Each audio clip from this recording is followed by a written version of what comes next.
Welcome back to Chris and Retro. Happy Halloween 2024. Tonight's video, I'm going to talk about masks that we wear. And I've done a presentation on this before, but it was really largely derived from a presentation that I received a long time ago in rehab. And it was pretty powerful to me. So I want to share some of those things with you. I don't know if you have little kids. I got a real wide range of a family here. I've got a 27. My oldest son turns 27 tomorrow. I've got 21. 19, 7-year-old, and a 3-year-old, and then I've got a 2-year-old granddaughter and a 10-month-old or 9-month-old grandson. And so I've lived the other side of it, and now I'm back at the beginning again here. And so I get to enjoy Halloween and trick-or-treating as if I'm a kid. Last year I dressed up for the first time as an adult with Sam. We went as a priest and a nun of all things, but it was a pretty big hit with those that know me. And but this year we didn't, with all the things going on, we just didn't dress up as adults. We just went with the girls out and did a little trick-or-treating tonight. So that was pretty fun. Those types of masks are a lot of fun, and we'll talk a little bit about that in a minute. But I want to share something with you. This is one of the movies when my older children were young, especially my oldest son. This was a show that he really got into. It was a movie that was out, and it's pretty good. So I'm just going to play a real quick clip for you of The Mask from 1994.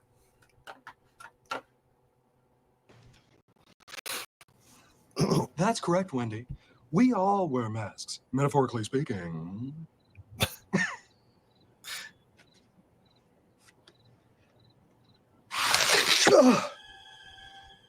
Hold that thought, by the way. Yeah, right.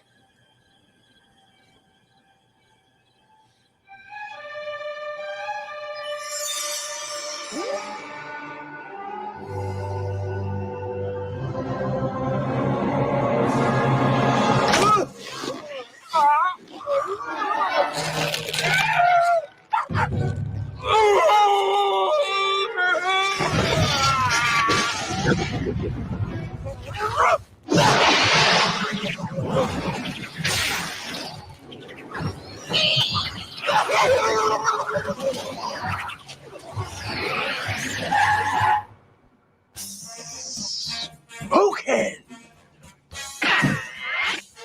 It's party time! P-A-R-T. Why? Because I gotta!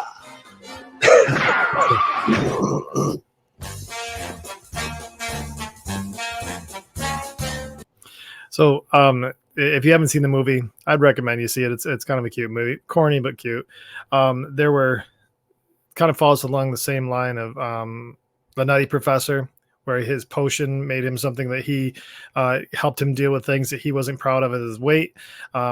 He found in this movie, Jim Carrey finds this mask, and it's got some ancient powers, and it alters his personality. So without the mask, he's one version. With the mask, he's something completely different, and clearly he's a partier. If you remember in The Nutty Professor, Eddie Murphy goes from a overweight professor that's a genius to this genius in shape younger guy that's very boisterous personality, and it's very similar in this movie here.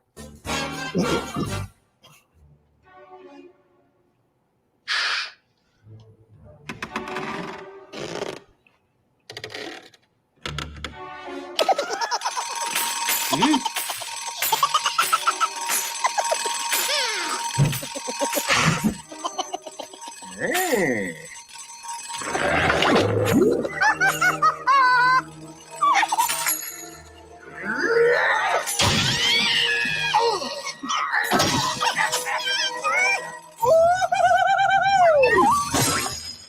Use.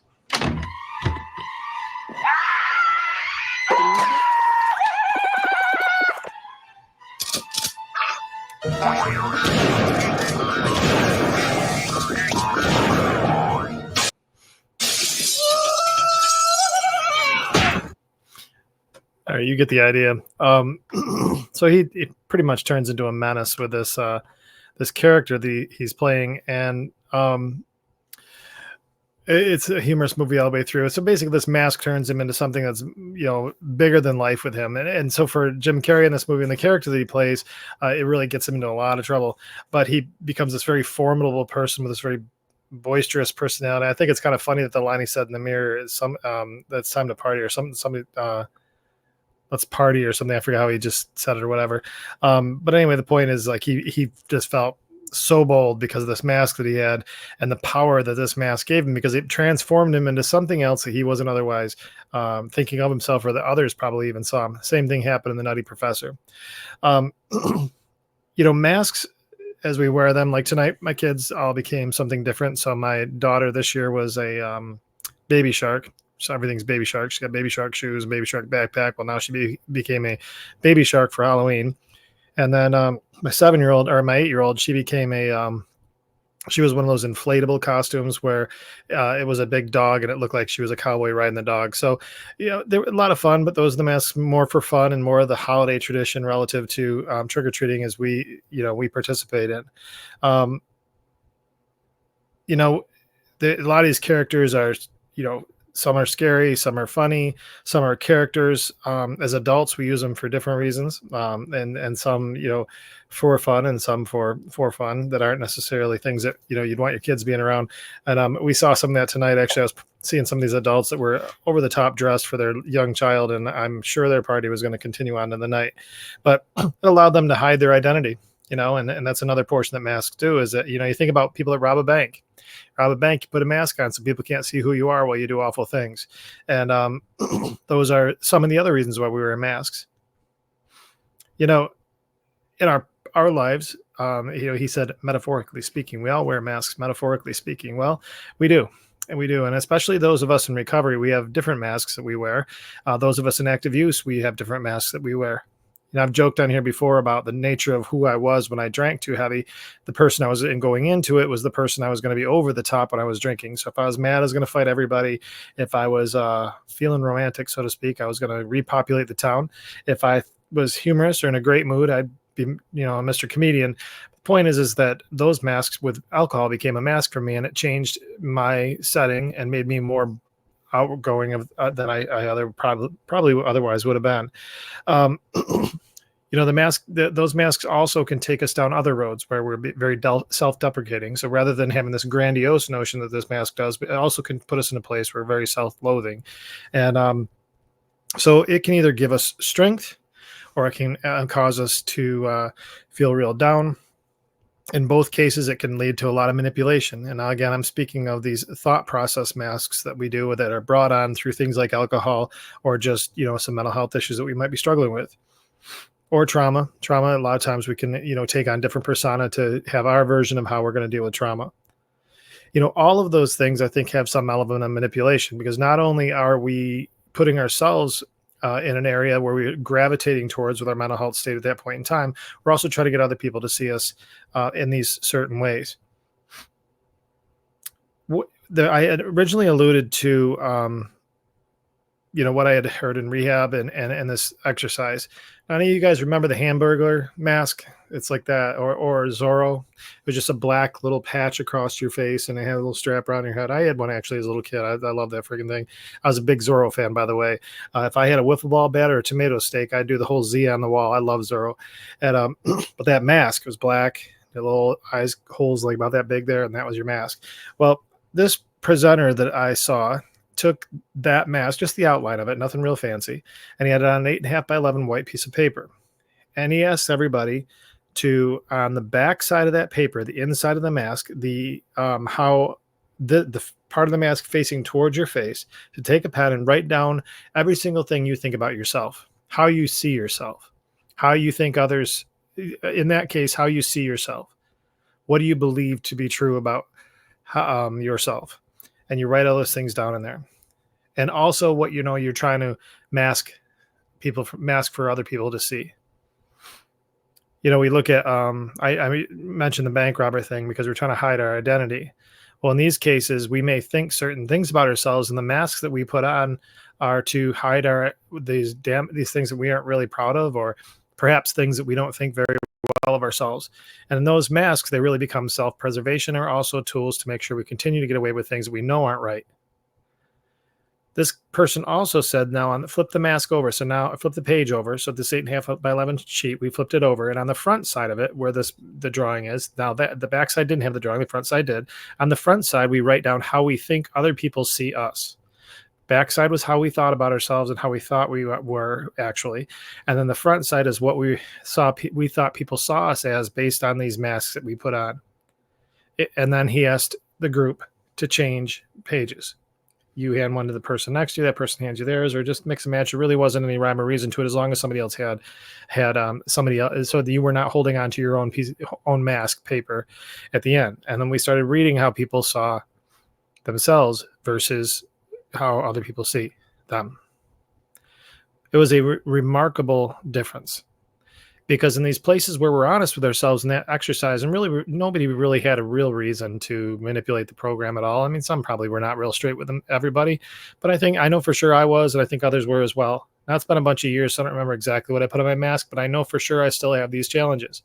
One thing I'll do is that inwardly I am perceived as older, but yet, physically and mentally and how I deal with things, I don't act my age. Depending on the circumstance, I probably act like I'm 12. Other circumstances, I act like a youthful man, and other times when I get out of bed in the morning, I look like I'm 117 years old. But these masks I put up, I know for sure, are to not portray my age in its all of its true form. Now it's getting harder and harder to hide that, but that's just the truth. The other thing I'll do is I'll mask my fears. So if I'm afraid of something, I don't want you to know it. And so the backside might have fear. The front side might have bold, aggressive, violent, or confident, assertive, that type of thing. So these masks are, the exercise was a clear demonstration that we see ourselves differently than we think other people see us. And we proactively put on masks to make sure that we can mitigate any of the risks of these negative things we think about ourselves on the backside of the mask, the things that are in our head, how we see ourselves. I would encourage you to actually do that, to draw one of those hamburger masks. I mean, I can do one right now. Actually, I do have one on the page right here. I got my notes for the show, and you'll see what I'm talking about. Actually, I did it. I can't really know if you guys can see it. I guess you can't. Oh, there it is. A little too bright. Maybe you can't see it. We'll check it out later. Anyway, the mask itself, we'll try to do it a little bigger here because I can't see the way the light is here on my thing. The mask is basically this is what the design was. Nothing real fancy, but you get it. Anyway, if we can take that piece of paper and do that exact same thing I just did and write down on the back side, how you see yourself and what you're trying to mitigate with your mask, and then the outside on how you think people see us either now or without our masks or with the mask on, really whatever's going to be most beneficial for you. But I would like you to do that exercise if you wouldn't mind for me, because I think that you'll find it to be a useful thought process, if nothing else. Even if you don't ever share it with somebody, it'll be useful. So knowing all this stuff and knowing that we have this tendency, and I would argue that everybody has it to some degree or another, what do we do with it? How do we, I guess the first question is it even a problem? That's a question you have to ask yourself is there such a large disparity on one side of the paper versus the other that it's a real problem for you? I can't answer that for you because there really is no cut and paste response to this type of thing. I think for me, it's damaging. I think there's a lot of things I do that are damaging because they're not reality of who I am, and I'm not facing life based on life's terms. And moving forward, I'm just masking my role or masking who I am and just muddling through. There's really no power in that. It's just, I guess there is enough power to say that you're getting through a certain circumstance, but you're not really developing as a person. You're certainly not getting any fortitude behind you, just being who you are. I've talked a lot about being authentic, who you are, and I say I'm Chris everywhere. Fact of the matter is that we all have moments of disingenuous behavior. And I think that our masks can tend to lead us down that road. I guess there's two things I'd really look at this thing, be aware that that's a tendency of yours. And the second thing is determine if how you see yourself is reality, and determine if after you put this mask on, how you're portraying yourself as reality. If neither or both are lacking reality, if they're not truth, and if you can truly be honest with yourself to really make the assessment in the quietness of your own time and maybe never share it, you'll then be able to start growing in a more substantial way. I'll use this example. If I know that I'm a fearful person, and in controlled environments, I portray myself as a confident, bold person, and I don't own the fact that I'm fearful, I could very easily get myself into a place that I'm incompetent to handle a situation, whether it be in a public setting, maybe an altercation. This would be a prime example, a very basic example. But if I'm out somewhere and there's a professional boxer, heavyweight champion of the world, is standing across the room, and I don't want the room to think that I'm afraid of this person, and I want the room to think that I'm an accomplished fighter as well, I'm likely to go and engage in a combative situation with him if he's coming towards me or if he's saying something. I may want the room to believe that I'm not afraid and that I'm willing to fight this person with a competency equal to this person. That's the mask I put on. But in reality, I'm nowhere near, and I'm going to get mopped by this individual. By putting that mask on and engaging in that harmful environment, that harmful dance, I could put myself in real risk physically, emotionally. As time goes on, I was the guy that was talking all this smack and got smoked. All those things are damaging to me in that scenario. And I think that if you play that out into any number of versions of that, not just fighting, we can get ourselves into situations that really prove us to be fraudulent because we put a mask on to prove to others that we were something we were wholly not, or got ourselves in a circumstance when we were woefully unqualified and shouldn't be there in the first place. We also do this with inactive use, where we want people to think everything is just fine. So we participate heavily in substance use because it allows us to mask these emotions and fears and anxiety and circumstances and whatever.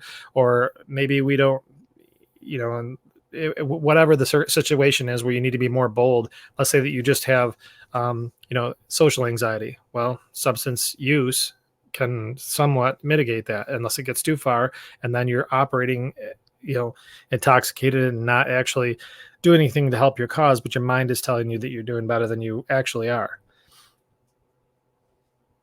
When you think about the mask that you wear, make sure that what you're portraying to others is the reality of who you are.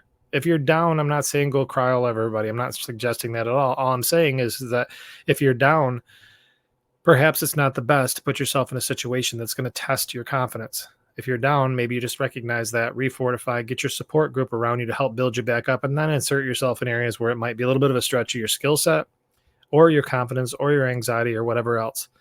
But, recognize that you may be putting yourself in a bad situation by putting a mask up that's false. It really is. Additionally, when you're in recovery, this is imperative that you're accepting life as it is, accepting reality. And by doing that, it allows you to face things just as you are. No mask at all, just who you are, what you bring to the table, what you struggle with, all kinds of things related to that. You can go into situations maskless because now you're thoughtfully considering who you are and where you stand in the circumstances you find yourself in, and introduce yourself to. Not everything that we get ourselves in is introduced by other people. Oftentimes it's our own decision-making that gets us there. At least that's what I've seen in my own life. I hope you guys had a great Halloween. If you had children, I heard tonight something kind of funny. They said, make sure you check your candy. And if there's Reese's peanut butter and cups in there, as parents, make sure you remove them all because it's highly likely it's contaminated and you should dispose of them by eating them. So if they are contaminated, don't eat them. But I think it's a good tax, honestly. We take them out there for a couple hours. We get tired and the kids are freaking out the next couple of days because their stomach hurts.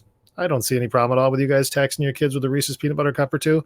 I'm sure both my girls are going to be a little light in the bag tonight after they go to bed. But guys, seriously, I hope you enjoy your children as we go through this. And for you, consider this subject of masking. How is it that you are portraying yourself? Why not just put yourself in a situation you understand who you are, put yourself in a place of success, and go forward, achieve your objectives based on actually assessing, taking full inventory of who you are, rather than trying to pretend to be something you're not. And in Jim Carrey's case, if you watch that movie, he got himself in a boatload of trouble with that mask. So I don't want to see that for you, and I certainly don't want to see it for me. Guys, thanks for tuning in. Please like and subscribe. We could really use that support. The channel's still relatively small for sure, and I would love your support. If you hear that some of the content on here that makes sense and it might help other people, please share it. If you got comments, by all means, please comment. I'd love to hear what you guys have to say. It's encouraging to me, and I hope it's encouraging to other people that watch. But between now and the next time we talk, I'm going to do everything I can to stay out of trouble, and I hope you do too.